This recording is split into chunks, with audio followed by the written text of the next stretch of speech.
ఏమైంది? సీరియస్ గా మాట్లాడుతున్నావు, ఇంటి దానికి పడుతున్నాయి మాటలు, ఏమైంది? డబ్బాలో డబ్బులు పెట్టింది, డబ్బులు లేవు. రేష్మ తీసినా, రోహిత్ తీసినా, ఎవరు తీసినా అర్థం కావట్లా. తొక్కిబారు దుబ్బుతా ఇంట్లోకి ఎవరు రారు, వాళ్ళిద్దరే ఉన్నారు.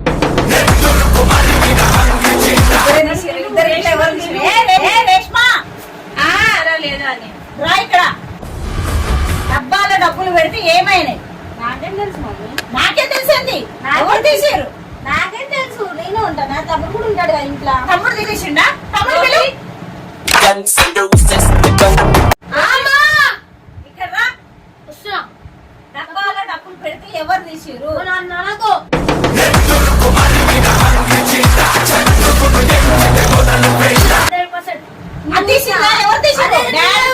లేకుంటే డబ్బులు తీసుకొచ్చి డబ్బాలో పెట్టినా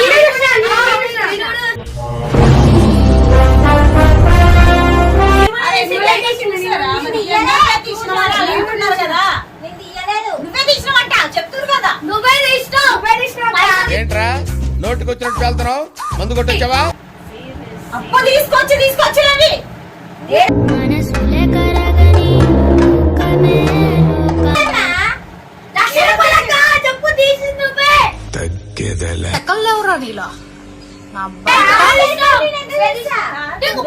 సంపెత్తే సంపేండ్రా, ఇలా మెంటల్ టెన్షన్ పెట్టదు.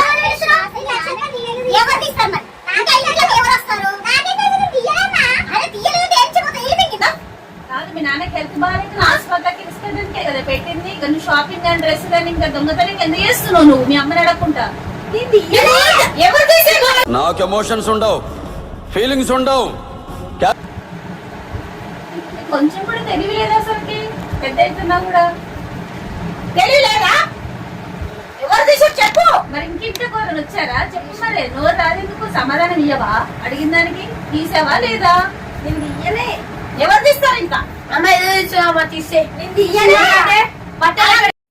ఏనన్నా దుఃఖం వస్తుందా?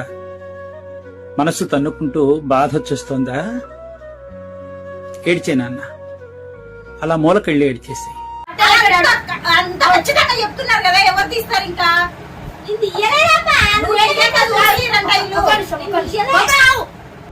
కట్టౌట్ చూసి కొన్ని నమ్మే అడ్డోట్. చెప్పు. ఇది కేవలం పొగరు. కొన్ని ఏరియాల్లో దీన్నే బల్బ్ అని కూడా అంటారు.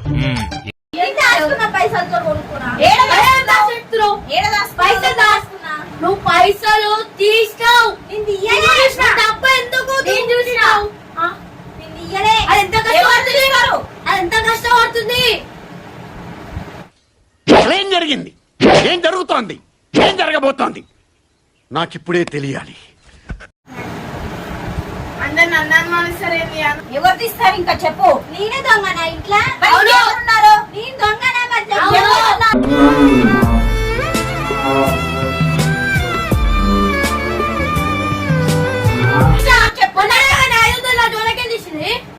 ఫాల్తుగా మాట్లాడితే మూత మీద వాత పెడతా. నోరు మూసుకుని కూర్చోండి. పైసలు తీస్తారు.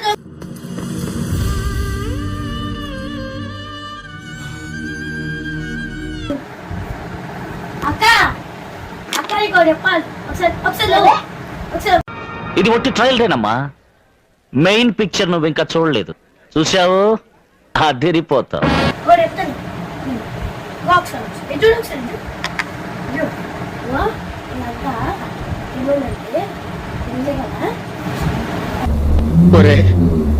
నేను నీకేం అపకారం చేశాను రా? నన్ను ఇంత క్షోభ పెడుతున్నావు? చేస్తామంతే మీద